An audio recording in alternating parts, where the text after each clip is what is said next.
आज की इस वीडियो में हम आपको सिखाएंगे square root of non perfect numbers. जो नंबर परफेक्ट नहीं होते उनके स्क्वायर रूट कैसे निकालेंगे। तो इसके लिए टू मेथड्स होती हैं। पहला है लॉन्ग डिवीजन मेथड और दूसरा मेथड है अप्रॉक्सीमेशन मेथड। ध्यान दीजिएगा, लॉन्ग डिवीजन मेथड आपने ऑलरेडी क्लास 8 में सीखा होगा, और जैसा कि इसका नेम है लॉन्ग डिवीजन मेथड, तो ये लॉन्ग ही होता है।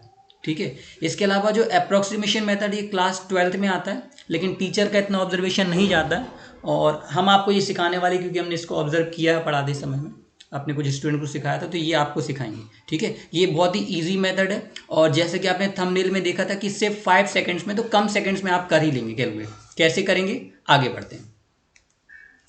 इससे पहले हम बात कर लेते हैं कि square root of perfect number, जो कि आपको ऑलरेडी आता है। ठीक है। कि फॉर एग्जांपल यदि हम आपसे पूछे कि 49 का स्क्वायर रूट बताइए, तो आप लिख देंगे 7। तो ये सारी चीज़ें आपको आता है। स्क्वायर रूट ऑफ 4 2 होता है, स्क्वायर रूट ऑफ 9 3 होता है, स्क्वायर रूट ऑफ 16 4 होता है। ये जनरली आपको किसी को भी प्रॉब्लम नहीं होगी, सभी को आता है कि हम क्या करते हैं, जो भी परफेक्ट नंबर होते हैं उसके प्राइम फैक्टर्स में ब्रेक कर देते हैं, और प्राइम फैक्टर्स में ब्रेक करने के बाद हम जो है उनके फैक्टर्स को, जो कॉमन फैक्टर्स को बाहर ले लेते हैं। एक एग्जांपल लिख ही देते हैं, जैसे कि फॉर एग्जांपल 25 है, तो स्क्वायर रूट ऑफ 25 जब निकालेंगे तो क्या करेंगे, इसके प्राइम फैक्टर्स में ब्रेक करेंगे, और 25 को आप ब्रेक कर सकते हैं 5 × 5 में। ठीक है, ये हमने लिख दिया।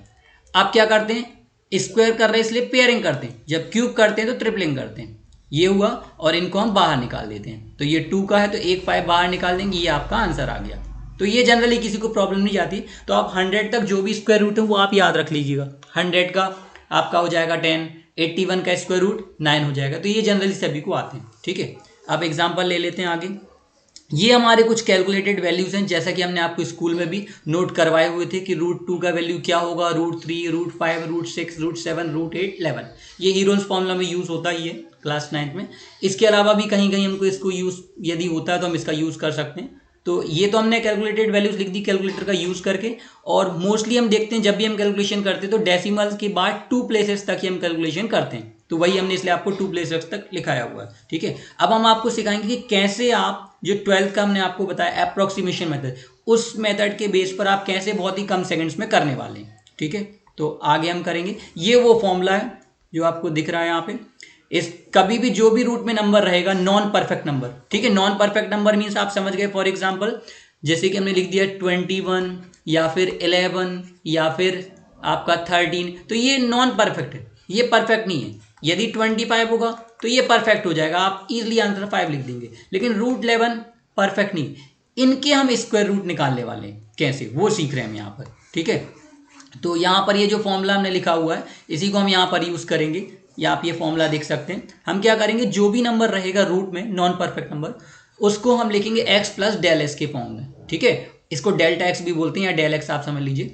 और ये जो डेल्टा x लिखा हुआ है इसको हम क्या मान लेंगे, y। अभी आप समझ लीजिए, इसको कुछ भी याद नहीं करना, भूल भी जाएंगे तो कोई प्रॉब्लम नहीं है। हम आपको बेसिक समझाने के लिए कर रहे हैं, क्लास 12th में ये यूज होता है। ठीक है। अभी एग्जाम्पल करेंगे, आपको बहुत ही अच्छे से समझ में आ जाएगा। अब ये जो नंबर रहेगा यहाँ पर अंदर स्क्वायर रूट के अंदर में, यहाँ हम क्या करेंगे, जो नंबर है उसको इस तरीके से ब्रेक करेंगे। ये जो x होगा वो हमेशा क्या होना चाहिए, एक परफेक्ट नंबर।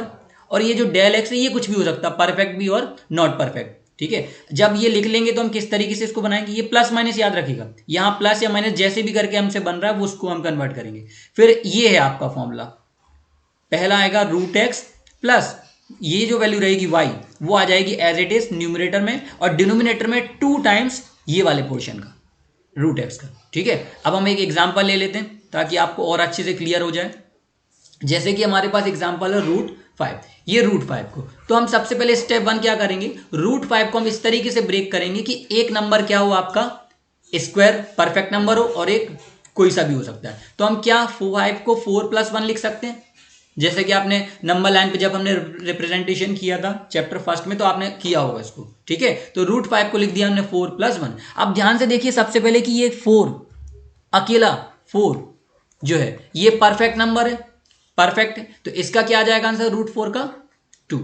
ठीक है, उसके बाद तो ये जो पोर्शन है √4 इसको हम बोलते हैं x, और ये इसके बाद वाला जो नंबर है y। तो हमने आपको फॉर्मूला बताया था, क्या लिखेंगे, सबसे पहले यहां पर आता है √x, फिर प्लस ये वाला portion y as it is, और नीचे आ जाता है 2 टाइम्स ये x √x। ठीक है, इस बेसिस पर करेंगे। तो आप देखिए हमारे पास, पहले हम आपको लिख देते ताकि आपको कोई कंफ्यूजन ना रहे। यहां पर हम लिख देते हैं रूट एक्स, इसकी वैल्यू आपकी क्या आ गई 2, ठीक है। वाई की वैल्यू आपके पास है 1 और 2 टाइम्स कर देंगे आप, तो लिख दीजिए, हम इसको डायरेक्ट लिखते हैं। रूट एक्स की वैल्यू क्या है आपके पास 2, ये लिख दिया हमने, प्लस वाई की वैल्यू आपके पास 1 है, यहां भी हमने लिख दी थी। और नीचे क्या करते हैं, जो नंबर यहां पर है तो उसका बस 2 से मल्टीप्लाई कर दीजिए। यहां 3 होता तो 2 मल्टीप्लाई 3, यहां 4 होता तो 2 मल्टीप्लाई 4, जो भी नंबर रहेगा यहां पर हम उसका जस्ट 2 से मल्टीप्लाई कर देंगे। तो यहां पर 2 है तो हमने 2 का मल्टीप्लाई किया, क्या आ गया 4। अब बस आप इसको सॉल्व कर लीजिए, आपका आंसर आ जाएगा। तो देखिए हम इसको सॉल्व करें तो ये हो जाएगा, एलसीएम लेंगे आप, 4 2 जा 8 प्लस 1, ये हो गया 9/4। अब हम क्या करेंगे, इसको जस्ट सॉल्व कर लेंगे। 9/4 को आपको सॉल्व करके बता देते हैं, ये लीजिए इस तरीके से कर लीजिए।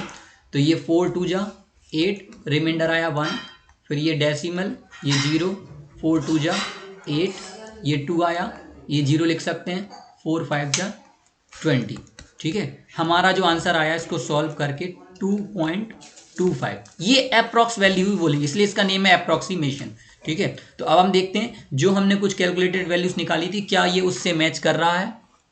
तो यहां देखिए √5 की जो वैल्यू आ रही है वो आ रही है 2.23, और हमने निकाला वो क्या था 2.25, तो ये अप्रॉक्स ही है, ठीक है। तो ये आपका आंसर चलेगा, आप 2.25 यूज कर सकते हैं। आगे एक और एग्जांपल ले लेते हैं हम, √5 का हमने कर लिया है, इसके अलावा हम √7, तो √7 को देख लीजिए आप। √7 को सबसे पहले क्या करिए, जो नंबर दिया उसको एक परफेक्ट नंबर और एक नॉन परफेक्ट के बीच में या जो भी हो ब्रेक करना। तो पहला नंबर आपका परफेक्ट होना चाहिए, तो हम क्या लिख सकते हैं, 7 को लिख सकते हैं 9 - 2। याद रखिएगा यहां पर प्लस भी हो सकता है, माइनस, कुछ भी हो, कैसे भी आपको बनाना है, ठीक है। तो ये जो है आपने बना दिया किससे, 9 - 2, ठीक है। आप क्या करेंगे, ये जो रहता परफेक्ट √9, तो √9 का आंसर क्या आ गया 3 आ गया, ये लिख लिया। तो डायरेक्ट आपको करना है, ये समझ लिया। अब जस्ट ये जो नंबर है √9 का आंसर लिख दीजिए 3, ठीक है। यहां पर डेल वो आपका √x आता है, फिर प्लस है तो प्लस, माइनस है तो माइनस, फिर ये जो नंबर y है इसको एज इट इज, और नीचे क्या करना है इसका डबल यानी 2 का मल्टीप्लाई, तो 2 3 जा 6। अब ये पोर्शन को आप सॉल्व कर लीजिए, कोई डिफिकल्ट नहीं है, ठीक है। तो ये आ जाएगा आपका एलसीएम लेकर आप सॉल्व कर लीजिए, ये आ जाएगा 2 1 जा 2 3 जा, ये और कैंसिल हुआ 3 - 1/3, तो ये आपका सॉल्व होकर के आ गया 3 3 जा 9 - 1 8/3। अब आप 8 को डिवाइड कर लीजिए 3 से, देखिए कितना आता है, ये 3 2 जा 6, 2 आया, पॉइंट लिया 0, 3 6 जा 18, 2 0 3 6 जा 18। अब ये चलता जाएगा, टर्मिनेट नहीं होगा, तो हमको सिर्फ डेसिमल के बाद 2 प्लेसेस लेना है, तो ये हो गया आपका आंसर 2.66, ठीक है। अब एक बार कैलकुलेटेड वैल्यूज उसको भी चेक कर लेते हैं, क्या वो उसके अप्रोक्स आ रहा है क्या। तो यहां देखिए √7 की वैल्यू 2.64 और हमारी आई थी 2.66, तो जी हाँ अप्रोक्स तो है, हम यूज कर सकते हैं, ठीक है। एक लास्ट और ले लेते हैं, लास्ट एग्जांपल ले क्या लेते हैं हमने यहाँ किया हुआ वो आप देख लीजिए, √11 का। तो √11 को लिख सकते हैं 9 + 2, जैसा भी आपके माइंड में आ रहा है उसको ब्रेक करने की कोशिश करिए, वो जो वैल्यूज आएगी वो अप्रॉक्स ही होगी। तो देखिए 9 + 2 में ब्रेक किया, फिर हम ये ध्यान दीजिएगा √9 का क्या आ जाएगा 3, प्लस ये जो नंबर लिखा है 2, ये एज इट इज, और नीचे क्या आ जाएगा इसका डबल, तो 3 का डबल 6 हो गया, ठीक है। ये आपने सॉल्व कर लिया, इसको सॉल्व करेंगे तो ये इसकी 3.33 आई। फिर आप चाहें तो आप इसको कैलकुलेटेड जो वैल्यूज हैं कैलकुलेटर से उससे मैच भी कर सकते हैं, तो ये देखिए 3.31 और हमारी 3.33 आई, अप्रोक्स तो वही है। तो इस तरीके से यदि आप फॉलो करेंगे तो √21 हो, √27 हो, कुछ भी हो आप फाइंड कर सकते हैं, ठीक है। Okay, thank you.